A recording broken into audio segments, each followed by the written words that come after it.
Um dos momentos mais mágicos de se criar uma história nova é quando você finalmente tem uma ideia e pensa: uau, essa pode ser a minha próxima história, a história que eu vou escrever. E aí você começa a longa jornada de definir o que vai ser essa história exatamente. Começando pelo outline. O que é o outline? É quando você coloca a história resumidamente no papel, através de tópicos, ou talvez você escreva um grande resumão do que é a história. Ou não, talvez você simplesmente se aventure em tentar desvendar como a história vai se desenrolar, e aí você vai descobrindo várias formas de fazê-la acontecer. E não tem nada mais mágico do que quando você começa a escrever a primeira página e começa essa longa jornada até criar a sua história. Mas e quando você chega no meio da história e de repente tem uma cena que você já sabe que ia acontecer, já estava no seu outline, já estava no seu resumo, e quando você chega lá você pensa: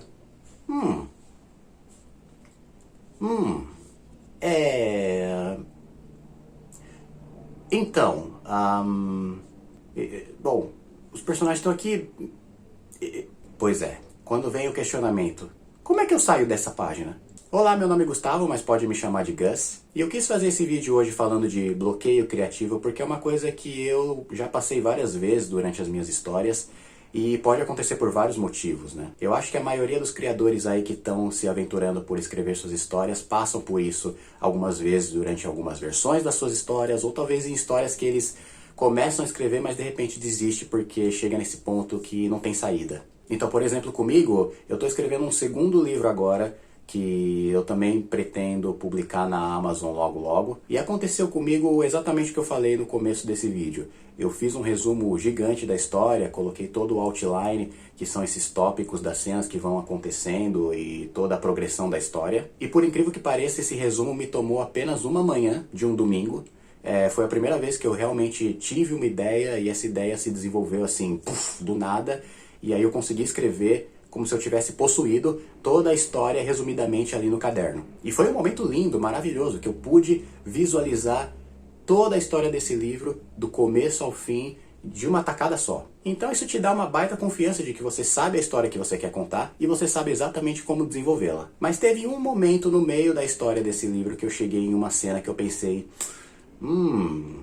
coloquei eles nessa situação e não sei como tirá-los agora. E é um momento que dá um certo desespero, porque mesmo você tendo uma ideia clara da sua história, de você ter pura confiança de que ela vai dar certo, quando você chega nesses bloqueios criativos que você não sabe como sair, dá uma certa sensação de talvez essa história não dê certo. Você literalmente pensa em desistir de tudo e deixar de lado e talvez tentar outra coisa. Porque é meio frustrante, né? Você criar uma história, saber exatamente o que você quer contar com ela, mas de repente no meio dela parece que ela perde a consistência, perde a fluidez e perde a confiança. E aí você pensa: como é que eu coloco esse trem de volta nos trilhos? E é como eu falei, esse tipo de bloqueio pode acontecer por vários motivos. Às vezes é porque você simplesmente chegou numa cena que você não pensou muito bem. No meu caso, às vezes é porque o objetivo da cena não está muito claro para mim. Ou pode ser porque a sua história não tem uma consistência que está te agradando. E mesmo que seja uma ideia boa, ela não se sustenta o suficiente para criar uma história boa. E aí você faz que nem eu fiz várias vezes com vários roteiros meus, você joga fora. Acontece, infelizmente tem horas que você fala, talvez seja por um bom motivo, a ideia era boa, mas o desenvolvimento dela não ia dar certo. Ou eu terminaria essa história, mas ela não seria interessante, não seria diferente, não seria algo que eu estaria feliz com. E esse é o grande problema. E a questão da reflexão desse vídeo é que eu queria falar exatamente sobre isso. Até que ponto vale você desistir de uma ideia ou continuá-la, mas simplesmente ter calma? Porque vamos ser sinceros, o ideal seria não desistir no meio do caminho. Se você teve a ideia, se você quis concebê-la, por que não ir até o final? Mas você tem que saber analisar o que vale a pena mesmo ou não. Nossa cabeça é um banco de dados quando a gente cria uma história. Então você pensa numa narrativa, num contexto, num universo, e aí você tem várias peças de quebra-cabeça que você vai juntando e formando uma grande imagem no completo. E de repente no meio desse processo acaba aparecendo outras peças que você não esperava e você vai tentando encaixar ali no meio para formar também essa imagem e ficar mais completa e mais interessante. Então quando você tem um bloqueio criativo é isso, você tem peças faltando, peças que você sabe que caberiam perfeitamente ali, mas você não acha elas. Então o que fazer nesse momento? Uma das primeiras coisas que eu acho bem interessante de pensar é a ideia do não perfeccionismo. Então, para poder prosseguir nesse bloqueio, a gente tem que deixar algumas ideias de lado do perfeccionismo porque ele pode te trazer outras armadilhas. Como, por exemplo, se essa cena não for perfeita, eu não vou continuar. Se ela não caber exatamente na história, no contexto que ela precisa caber, eu não posso continuar. E aí entra outro elemento que é a comparação. Toda história tem elementos que a gente pega de outras obras, de outras narrativas, outras coisas que a gente viu durante a nossa vida. Então já existe embutido em todo esse processo uma ideia de comparação, que se não for tão boa quanto as histórias que eu vivi e li durante toda a minha vida, é melhor não fazer também. Então, deixando esses conceitos negativos de lado, a gente precisa se preocupar com uma coisa: tentar de novo.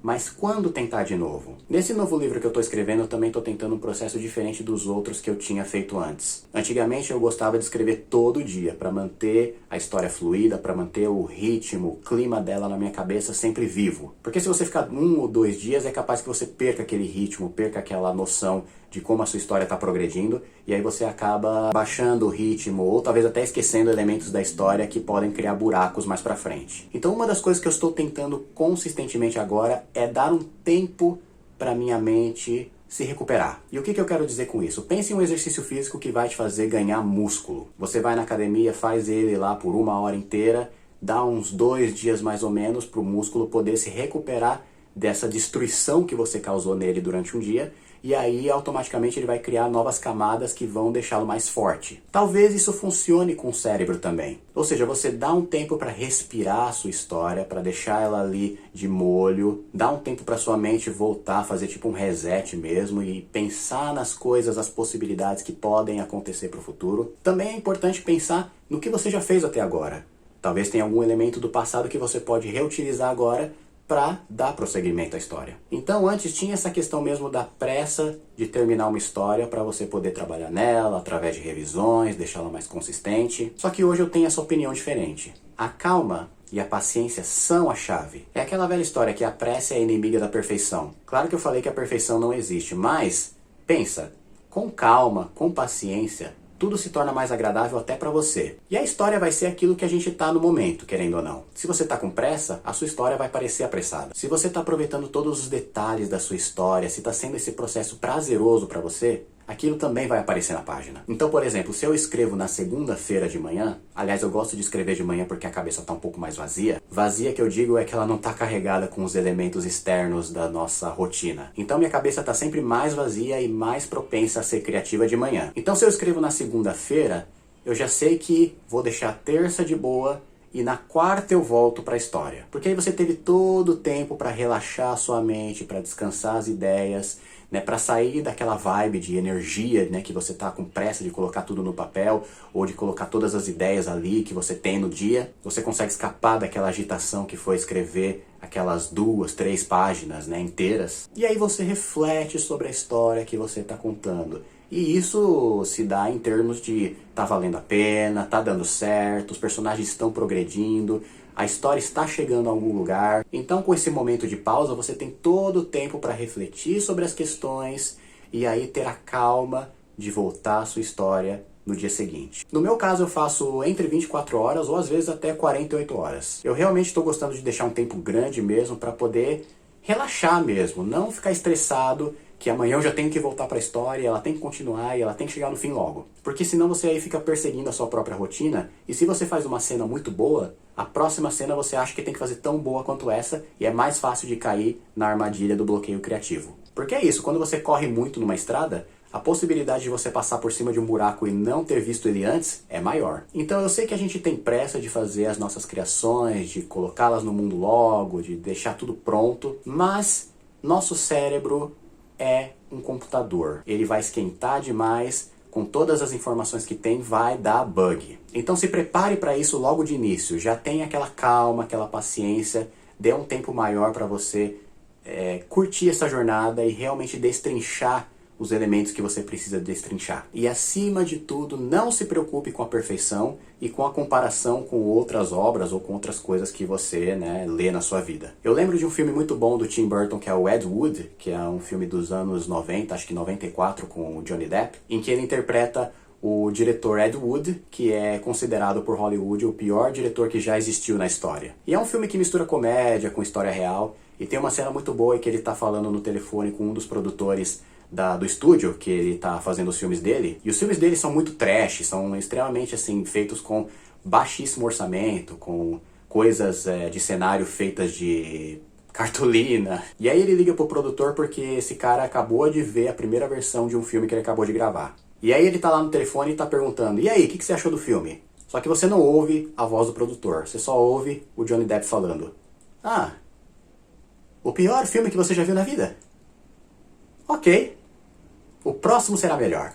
E é isso, querendo ou não, esse é o espírito. Então é isso, pessoal. Se eu conseguir realmente dar uma luz para vocês que também passam por essa ideia de bloqueio criativo, legal. Mas de qualquer jeito é legal você também pensar em que estratégias você usa para relaxar sua mente, para pensar nos elementos e ver que saídas você pode criar desse bloqueio. Pessoal, se vocês ficaram até o final do vídeo, obrigado novamente. Como eu disse nos vídeos anteriores, eu tenho um outro canal do YouTube que é um canal que eu faço animações de um personagem meu chamado Joe Reaper. Eu vou deixar o link aqui em cima. Eu esqueci de falar no vídeo anterior sobre esse canal, que também vou colocar o link aqui para vocês verem, que ele também tem podcasts. O personagem Joe Reaper e a Angelina fazem podcasts para falar de filmes que eles gostam, né? Na maioria, filmes de terror, mas eles também falam de animações, de outras séries, enfim. E outra coisa interessante também sobre o canal é que as animações estão em português e em inglês, ou seja, você tem as duas versões do mesmo episódio nas duas línguas. E só para terminar, gente, se vocês puderem também dar uma olhada no meu livro que eu acabei de colocar na Amazon, O Anjo de Fogo e Aço. É uma história que mistura cyberpunk com épico, tem algumas batalhas e a dinâmica gira em torno de anjos e demônios. Vou deixar o link aqui embaixo se vocês quiserem dar uma olhada, eu só tenho a agradecer. E é isso, gente. Novamente, muito obrigado, até o próximo vídeo e tchau, tchau.